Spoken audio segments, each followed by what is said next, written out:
Chapter 2. A snake, I heard Hasho stammer. He wasn't a very good liar.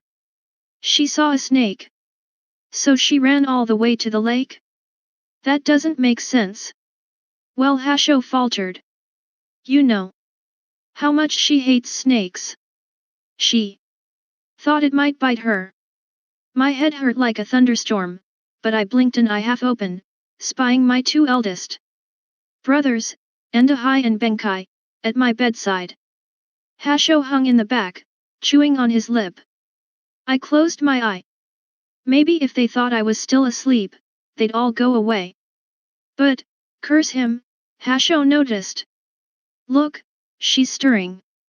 Shiori, Endahai said sternly, his long face looming over me. He shook my shoulders. We know you're awake. Shiori. I coughed, my body scrunching up with pain. Enough, Endahai, said Benkai. Enough. My lungs still burned, greedy for air, and my mouth tasted of dirt and salt. I gulped the water.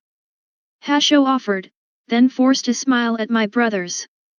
None smiled back. You missed your betrothal ceremony, Endahai chided. We found you on the banks. Half drowned. Only my oldest brother would scold me for almost dying. Almost dying, I repeated to myself, my fingers flying to my neck. The dragon had wrapped his tail around it, as if to choke me. But I felt no bruises, no bandages, either. Had he saved me? The last thing I remembered was seeing two ruby eyes and a crooked grin. I didn't remember coming up to the surface, and I couldn't have floated up on my own. Wings fluttered against my thumb, and I became suddenly aware of my other hand, hidden under my blankets. Kiki. Thank the eternal quartz. She was a little soggy, like me. But alive. What happened, Shiori? Endahai prodded. Give her a moment, said Benkai. He crouched beside my bed, patting my back as I drank. Ever gentle and patient, he would have been my favorite brother if only I didn't see so little of him. Father was training him to be the commander of Kyoto's army, while Endahai was the heir to the throne. You worried us, sister. Come, tell old Benben what you remember. I leaned my head back, resting against my bed's rosewood frame. Hasho had already told them I'd run off because I saw a snake. Should I endorse such an atrocious lie? No, Endahai and Benkai will only ask more questions if I lie, I quickly reasoned. Then again, I can't tell them the truth they can't find out about Kiki. The answer was simple. When a lie wouldn't work, a diversion would. A dragon saved me, I replied. The corners of Endahai's lips slid into a frown. A dragon? Really? He was small for a dragon, I went on, but I'm guessing that's because he's young. He had clever eyes, though. They were even sharper than Hasho's. I grinned playfully, hoping to lighten everyone's mood, but my brother's frowns only deepened. I don't have time for tall tales, Shiori, Endahai said crisply. He was the least imaginative of my brothers, and he crossed his arms, his long sleeves as stiff as his waxed black hair. Of all the days to run off to the lake, you missed your ceremony with Lord Bushian's son. I'd completely forgotten my betrothed. Guilt bubbled to my chest, my grin quickly fading. Father must be furious with me. Father is on his way to see you now, Endahai continued. I wouldn't count on your being his favorite to get you out of this one. Stop being so hard on her, said Benkai. He lowered his voice. For all we know, it might have been an attack. Now I frowned, too. An attack. There's word of uprisings, explained my second eldest brother. Many of the lords oppose your marriage to Lord Bushian's son. They fear his family will become too powerful. I wasn't attacked, I assured them. I saw a dragon, and he saved me. Andahai's face reddened. With exasperation. Enough lying, Shiori. Because of you, Lord Bushian and his son have left Jindara, utterly shamed. For once, I wasn't lying. It's the truth, I swore. I saw a dragon. Is that what you're going to tell father? Tell father what? Boomed a voice, resonating around the room. I hadn't heard my doors slide open, but they rattled now as my father and my stepmother strode into my chambers. My brothers bowed deeply, and I lowered my head until it almost touched my knees. Andahai was the first to rise. Father, Shiori is. Father silenced him with a gesture. I'd never seen him look so angry. Usually, a smile from me was all it took to melt the sternness in his eyes, but not today. Your nurse has informed us that you are unharmed, he said. That, I am relieved to hear. But what you have done today is utterly inexcusable. His voice, so low the wooden frame of my bed hummed, shook with fury and disappointment. I kept my head bowed. I'm sorry. I didn't mean to. You will prepare a proper apology to Lord Bushian and his son, he interrupted. Your stepmother has proposed that you embroider a tapestry to reverse the shame you have brought to his family. Now I looked up. But, father, that could take weeks. Have you somewhere else to be? What about my lessons? I asked, desperate. My duties, my afternoon prayers at the temple. Father was unmoved. You have never once given a care about your duties before. They will be suspended until you have finished the tapestry. You will begin work on it immediately, under your stepmother's supervision, and you will not leave the palace until it is complete. But I saw Hasho shaking his head. I hesitated, knowing he was right. I shouldn't argue, shouldn't protest, unwisely the words spilled from my lips anyway, but the summer festival is in 2 weeks. One of my brothers nudged me from behind. This time, the warning worked. I clamped my mouth shut. For an instant, father's eyes softened, but when he spoke, his voice was hard. The summer festival comes every year, Shiori. It would do you good to learn the consequences of your behavior. Yes, father, I whispered through the ache in my chest. It was true that the summer festival came every year, but this would be the last with my brothers. Before I turned 17 and was married, no, cast off to live with my future husband. And I'd ruined it.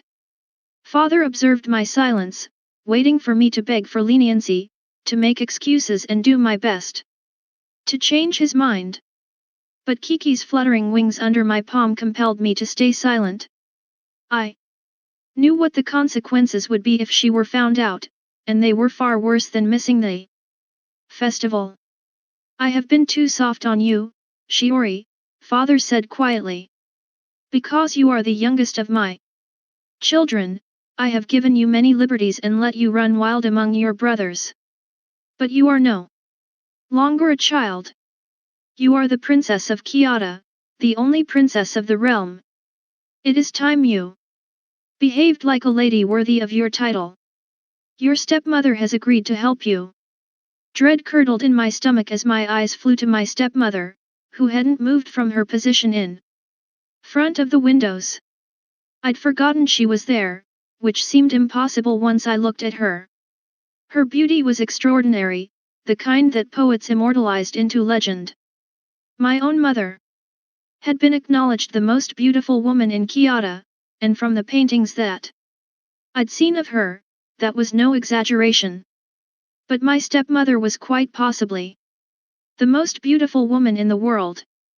Striking opalescent eyes, a rosebud mouth, and ebony hair so lustrous it fell in a long satin sheet against her back. But what made her truly memorable was the diagonal scar across her face. On anyone else, it might have looked alarming, and anyone else might have tried to hide it. Not my stepmother, and somehow that added to her allure. She did not even powder her face, as was the fashion, or put wax in her hair to make it shine. Though her maids grumbled that she never wore cosmetics, no one could disagree that my stepmother's natural beauty was radiant. Rekama, everyone called her behind her back. The Nameless Queen. She'd had a name once, back in her home south of Kyoto, but only father and a handful of his most trusted officials knew it. She never spoke of it or of the life she'd led before becoming the emperor's consort. I avoided her gaze and stared at my hands. I am truly sorry if I have shamed you, father. And you, stepmother. It was not my intent. Father touched my shoulder. I don't want you going near the lake again. The physician says you nearly drowned. What were you thinking, running off outside the palace in the first place? My mouth went dry. Kiki fluttered under my palm, as if warning me not to tell the truth. Yes. I thought I saw a SNA. She said she saw a dragon inside, Andahai said in a tone that made it clear he didn't believe me. Not inside the palace, I cried. In the sacred lake. My stepmother, who had been so still and silent until now, suddenly stiffened. You saw a dragon. I blinked, startled by her curiosity. Yes I did. What did it look like? Something about her pale, stony eyes made it hard for me, a natural liar, to lie. He was small, I began, with emerald scales and eyes like the red sundae. The next words were hard for me to utter, I'm sure I imagined it. Ever so slightly, Rekama's shoulders dropped, then a careful composure settled over her face again, like a mask that she'd inadvertently taken off for an instant. She offered me a pinched smile. Your father is right, Shiori. You'd do well to spend more time indoors, and not to confuse fantasy and reality. Yes, stepmother, I mumbled. My response was enough to satisfy father, who murmured something to her and then left. But my stepmother remained. She was the one person I could not read. Flecks of gold rimmed her eyes that ensnared me with their coldness. I couldn't tell whether their depths were hollow or brimming with an untold story. When my brothers teased me for being afraid of her, I would say, only of her snake eyes. But deep down, I knew it was more than that. Though she never said it or showed it, I knew Rekama hated me. I didn't know why. I used to think it was because I reminded father of my mother, the light that made his lantern shine, he would say, the empress of his heart. When she died, he had a temple erected in her name, and he went there every morning to pray.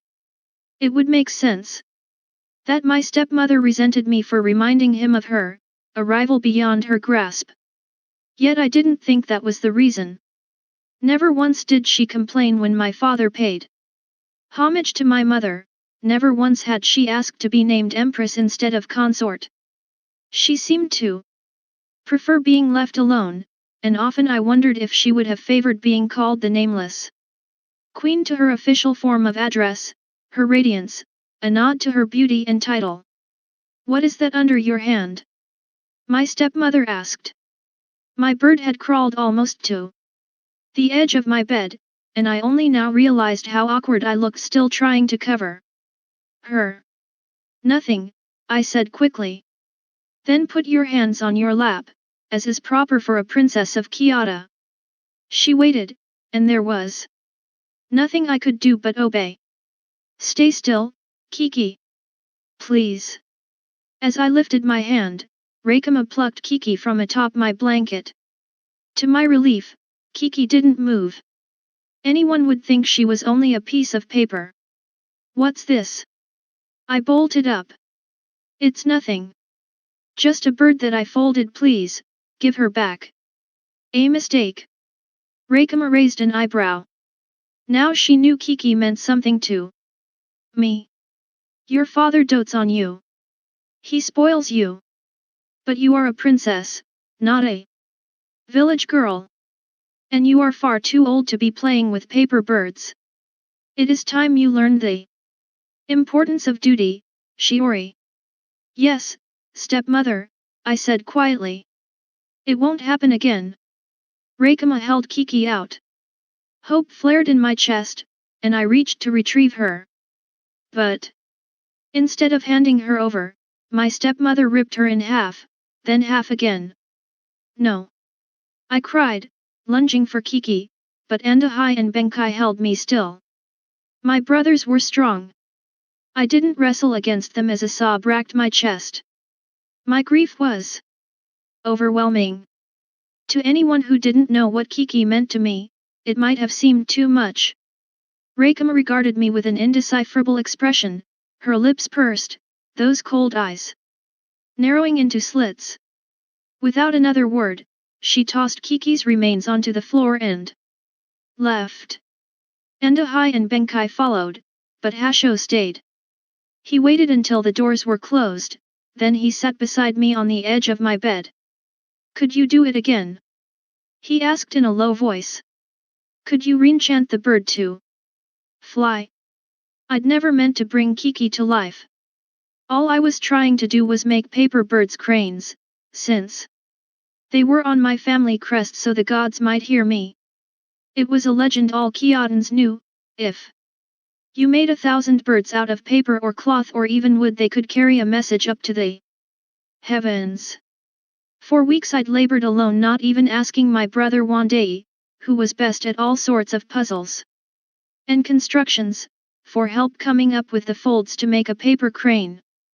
Kiki was the first bird I'd succeeded in folding, though to be honest, she looked more like a crow with a long neck than a crane. I had set her on my lap and painted a red spot on her head so she'd look more like the cranes embroidered on my robes and said, "What a waste to have wings that cannot fly." Her paper wings had begun to flutter, and slowly, hesitantly, she lifted into the air, with the uncertainty of a nestling just learning to fly. In the weeks that followed, when my lessons were done and my brothers were too busy to see me, I would help her practice in secret. I took her out to the garden to fly among the prune trees and stone sanctuaries, and at night, I told her stories. I'd been so happy to have a friend that I didn't worry about the implications of having magic. And now she was gone. No, I whispered, finally replying to Hasho's question. I don't know how. He drew a deep breath. Then it's for the best. You shouldn't be dabbling in magic. You can't control. If anyone finds out, you'll be sent away from Kyoto for good. Hasho lifted my chin to wipe my tears. And if you're sent away, far from home, who will watch out for you, little sister? Who will keep your secrets safe and make excuses for your mischief? Not I. He smiled at me, a small, sad smile. So be good. Please. I'm already going to be sent far away, I replied, twisting from him. Falling to my knees, I picked up the scraps of paper my stepmother had flung onto the floor. I held Kiki close to my heart, as if that would bring her back to life. She was my friend. She was a piece of paper. I was going to wish her into a real crane. My voice faltered, my throat swelling.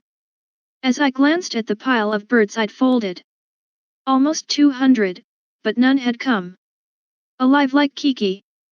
Don't tell me you believe the legends, Shiori, said Hasho gently. If everyone who folded 1,000 birds got a wish, then every person would spend their days making paper sparrows and owls. And gulls wishing for mountains of rice and gold, and years of good harvest.